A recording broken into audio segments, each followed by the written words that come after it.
नमस्ते। अहिले चाहिँ म यहाँ ट्र्याकरमा पेमेन्टहरू अपडेट गरिरह हो। आज कुन पार्टीलाई के पेमेन्ट भएको छ, कसबाट पेमेन्ट इन भएको छ, तिनीहरू ट्रान्जेक्सन रेकर्ड गरिरह हो ट्र्याकरमा।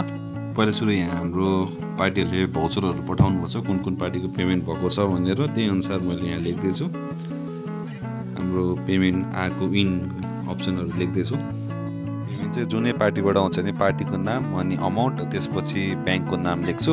त्यसै गरी कुनै पार्टीको पेमेन्ट भएको छ भने चाहिँ सुरुमा हामीले ब्याङ्कको नाम लेख्छौँ, अमाउन्ट लेख्छौँ, अनि त्यसपछि पार्टीको नाम लेख्छौँ। यसरी चाहिँ हामीले ट्र्याकरमा पेमेन्टहरू अपडेट गरिरहेको हुन्छ।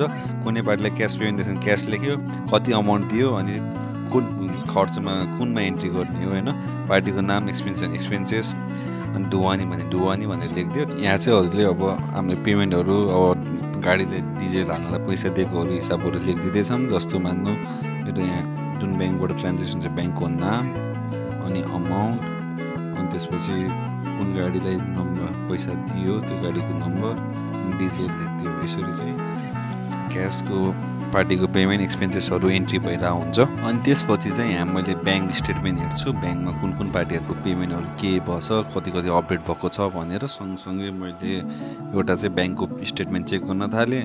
अनि त्यसपछि चेकबुककोबाट चाहिँ आज कुन पार्टीको चेक साटिनु पर्थ्यो अपडेट गर्दै यहाँ चाहिँ चेक साट्ने मिति लेखिदिँदै, जस्तो 9/28 आज यो चेक साटियो। अनि त्यही कुरा चाहिँ मैले यहाँ ट्र्याकरमा पनि लेखेको छु, कुन ब्याङ्कको कति अमाउन्ट कुन पार्टीलाई गयो भनेर चेकको पनि एन्ट्री गरिदिरहेको। यसरी चाहिँ हाम्रो ट्र्याकरमा सबै हिसाब किताबहरू अपडेट हुन्छ। क्यास मुभमेन्टहरू, ब्याङ्कबाट भएको ट्रान्जेक्सनहरू, कुनै पार्टीबाट पेमेन्ट इन आएको छ, कुनै पार्टीले हामीले पेमेन्ट गरेको छौँ, अनि चेकबुकबाट, अनि ब्याङ्क स्टेटमेन्टबाट, अनि साथीभाइले पठाएको भाउचरहरू हेरेर ट्र्याकरमा सबै एन्ट्रीहरू गरिदिरहेको हुन्छु। यो चाहिँ हाम्रो ट्रान्जेक्सनहरू भएको आज दिनभरिको पेमेन्ट हुन्छ कि खर्चहरू हुन्छ कि होइन, त्यो सबै हामीले यसरी एन्ट्री गरिरहेको हुन्छ। आजको लागि यति।